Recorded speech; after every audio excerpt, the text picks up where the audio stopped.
Yeah, my name is Eben Upton. I run the Raspberry Pi Foundation. I'm its executive director. I guess, well, I have one here. I do actually have quite a few of them. So if there are people in the room who would like to get their hands on them, I do have a number of them that I can sell afterwards if people want to come up to me. I'm going to chuck this one out in the audience, if you just want to pass it around, just so that people know what it is I'm talking about. I guess I don't have a presentation. I was just going to talk a little bit about, first of all, about what the problem was that we noticed 5 or 6 years ago and that we're trying to solve with Raspberry Pi. I can tell you a little bit about the story, a little bit about the kind of the journey that we've gone through trying to make this thing a reality, and then kind of talk a little bit about how we're hoping to use this to kind of accomplish our goals. For me, Raspberry Pi has been I would say 6 years. I've been giving this talk for about a year now. So yeah, it's my wife here reminds me, it's a 7-year journey for me. It started, she should have been playing Equator. So this started for me when I was at the university in Cambridge. I was studying for a PhD, and towards the end of my time as a PhD student, I took up a job as what we call Director of Studies. For those of you who've been through the Cambridge system, the Director of Studies' responsibility is to arrange undergraduate teaching and also to arrange for there to be more undergraduates. So every December you get a lot of terrified-looking 17-year-olds in the door and you interview them, and then you pick the ones who you want to admit.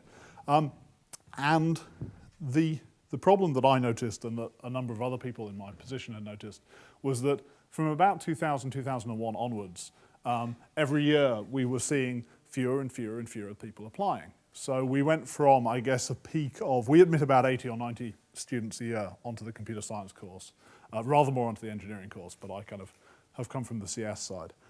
We admit 80 or 90 students, and at the end of last century, we had a typical kind of Cambridge level of oversubscription. So we had a sort of 6 or 7 applicants for every place.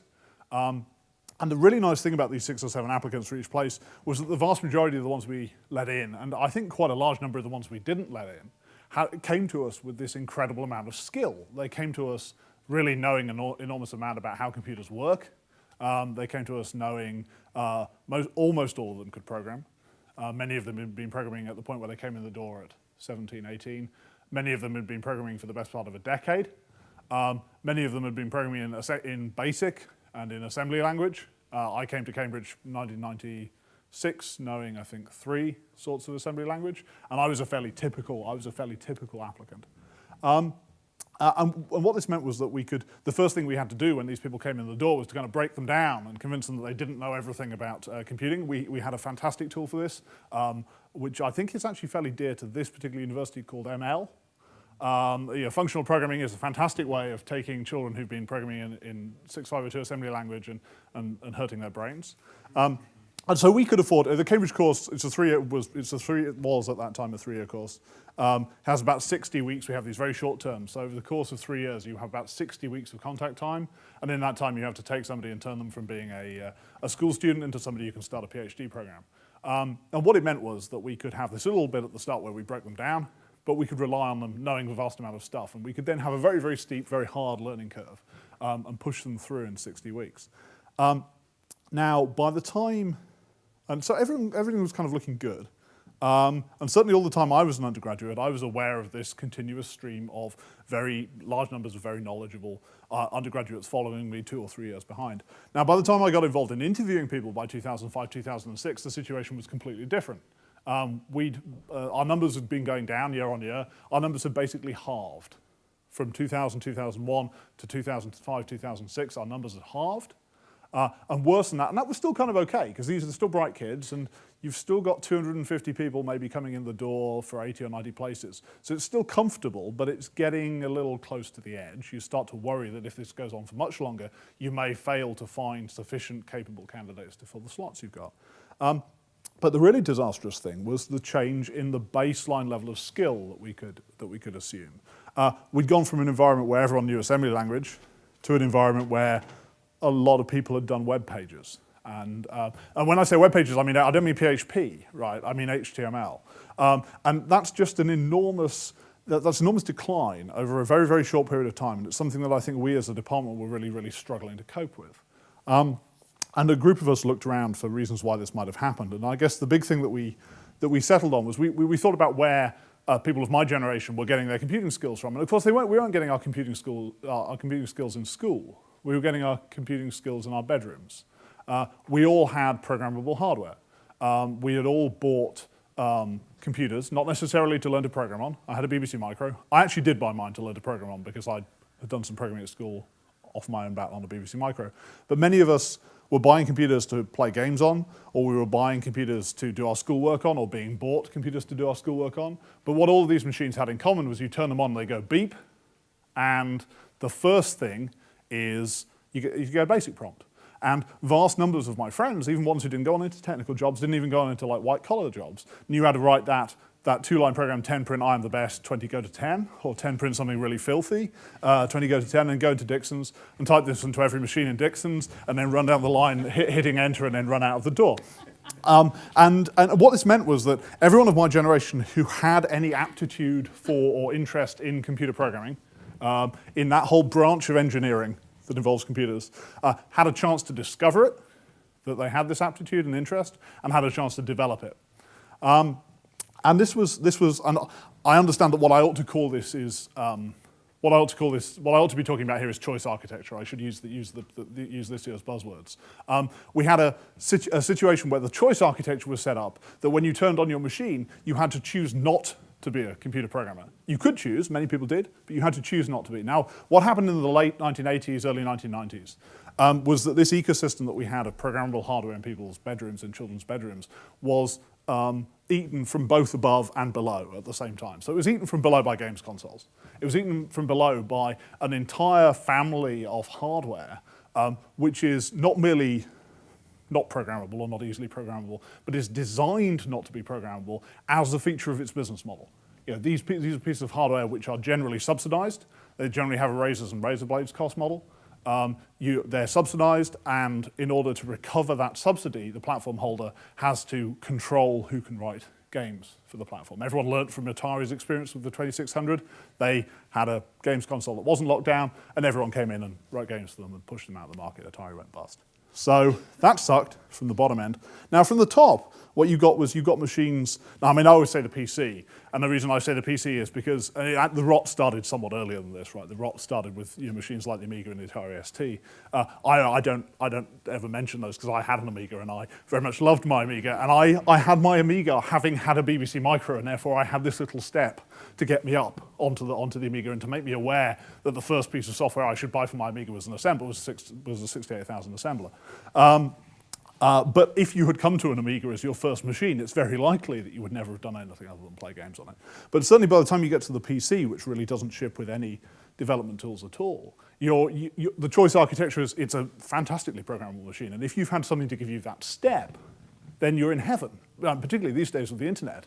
I mean, I remember as a child using the interlibrary loan system to get my information about computers. There's a line drawing, a computer scientist in the room, there's a line drawing algorithm called Bresenham's algorithm, and I knew that there was a thing called Bresenham's algorithm. And I, as a child, with a father who's a professor at a university, and therefore I have access to normally to a university library, was unable to find out what Bresenham's algorithm was, even though I knew its name. So in a lot of ways, the world is really fantastic now. We have these awesomely programmable, massively powerful PCs. We have access to information and access to a community of people that that will kind of short-circuit vast numbers of things that were problematic when I was a child. But the problem is that the choice architecture is inverted. You as a child have to want to become a programmer. You have to choose to program, not choose not to program. And that energy barrier is very small. That energy barrier is 10 minutes. It's 10 minutes of searching on Google. But the vast majority of children never cross it. And so our hypothesis was that this is what had caused this implosion, both in number and skill level, of the people who were coming in for interview. Sorry, do you mind if I just get some water, actually?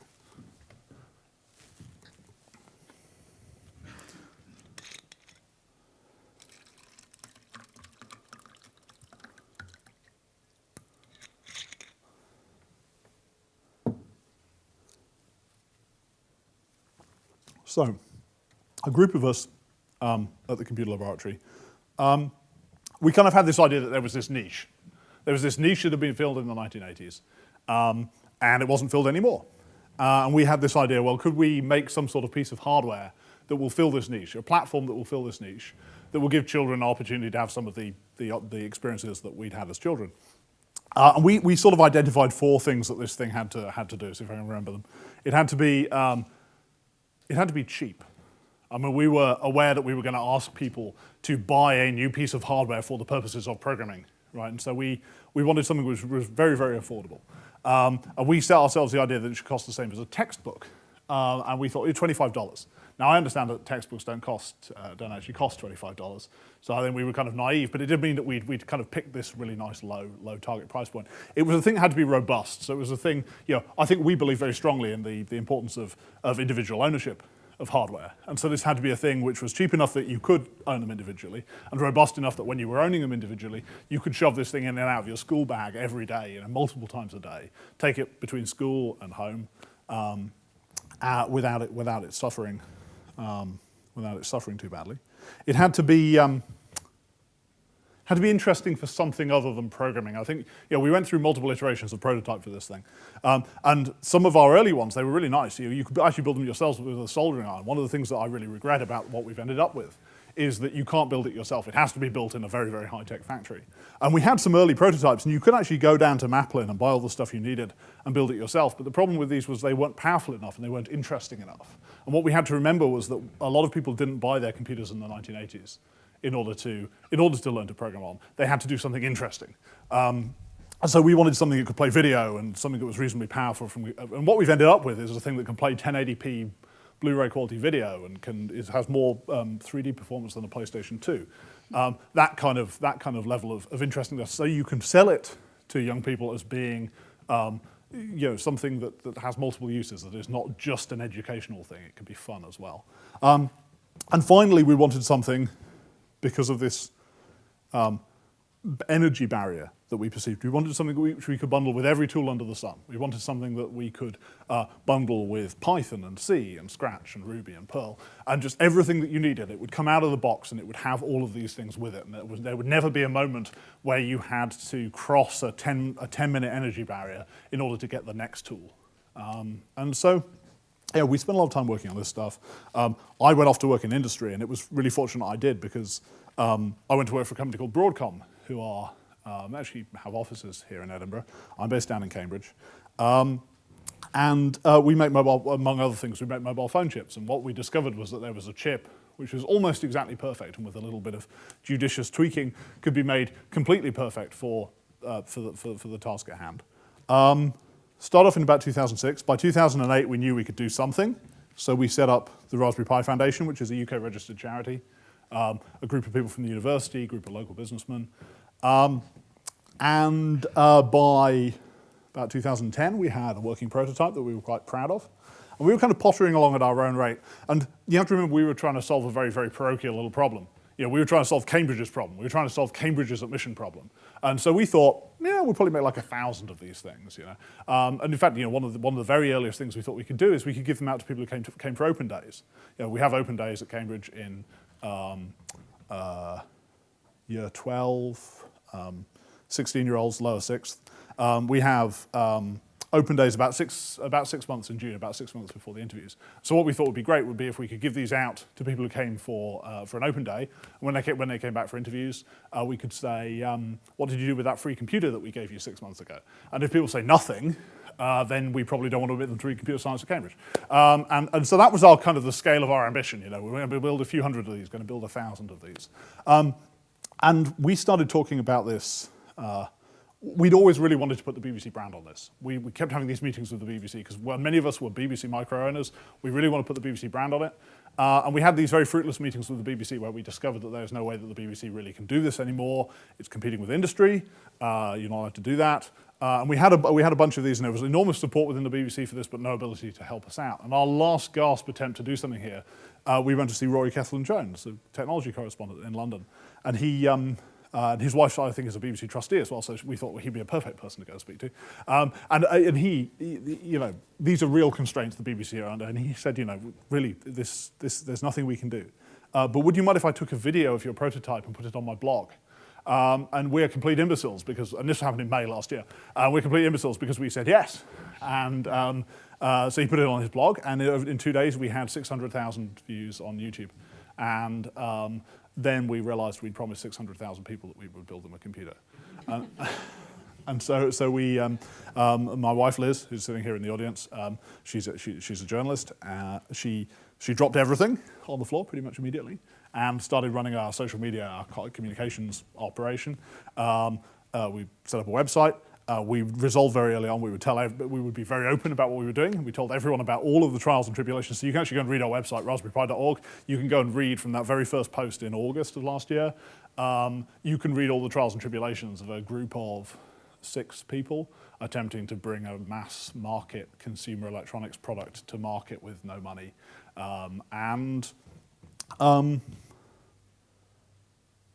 So let's see, where are we? We're 15 months in from that. We launched on the 29th of February this year, which is stupid because it means we can't have first anniversary celebrations. We've sold. We have 4th anniversary celebrations. We've sold between 350 and 400,000 of these devices, largely to adult geeks, so not to kids. But that's fine because we always knew this was going to happen early on. We always knew that these devices were going to go into the hands of adult geeks. It's good for 2 reasons. One, some adult geeks have managed to find partners and have children. And so that is a way of reaching children. And we do get these wonderful videos, photos sent in of my 7-year-old's first interaction with MIT Scratch on their Raspberry Pi. So we're already reaching a demographic. It's probably not the demographic that we need to reach, but it is a demographic, and it does give us some exposure to the issues involved in teaching children about programming. It's also good because the adult geeks, they can program. And this is a platform where one of the reasons it's just cheap is that we've not invested a vast amount of effort in writing software for it ourselves. So these are the people who already have delivered, 4-fold, in some cases, 4-fold increases in the performance of the platform since April. I went back and put an April software image on a device the other day, and you cannot believe the amount of work that's been done in people's evenings and weekends to turn this into a really compelling little device. So we've made a cheap device, but the Raspberry Pi Foundation's goal is not to make cheap devices, it's to encourage children to learn to program. So I guess for us, the next year is really about kind of a refocusing on that educational mission. We've already started doing, and we're very focused, I guess, because our experience of learning to program in the 1980s was not really a teacher-mediated experience. Often we were assisted by teachers. It was extremely useful to have somebody in within reach who could answer questions, and many of us benefited from hobbyists, not somebody who was the computer teacher, but hobbyist teachers who had some knowledge and were prepared to share it with you.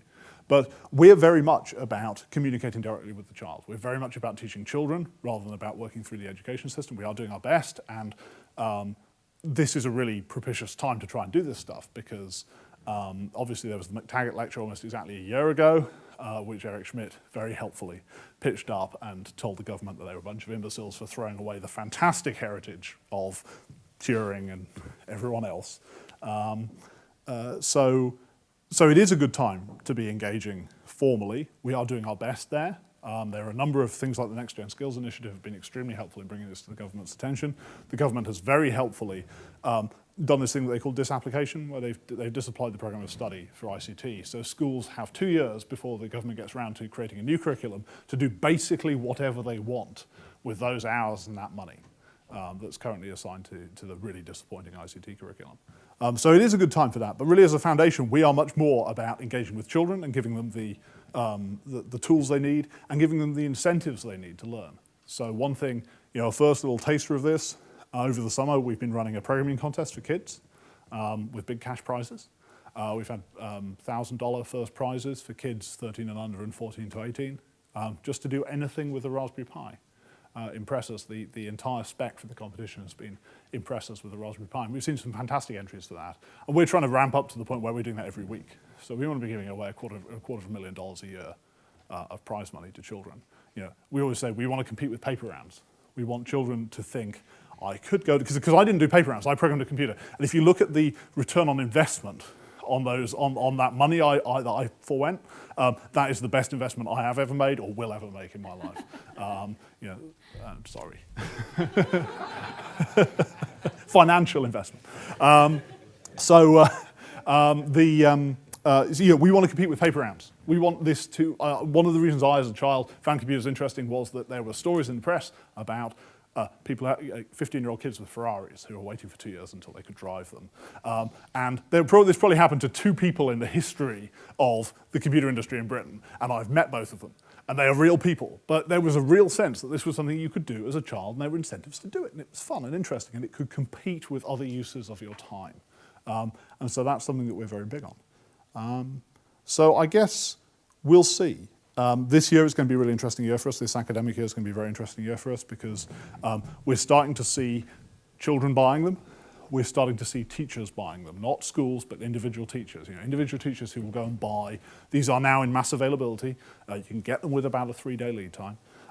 You're getting teachers buying them in small numbers to run after school clubs. And I think that is going to be a really interesting experiment. So this year, 2012, 2013 is the year of after school clubs.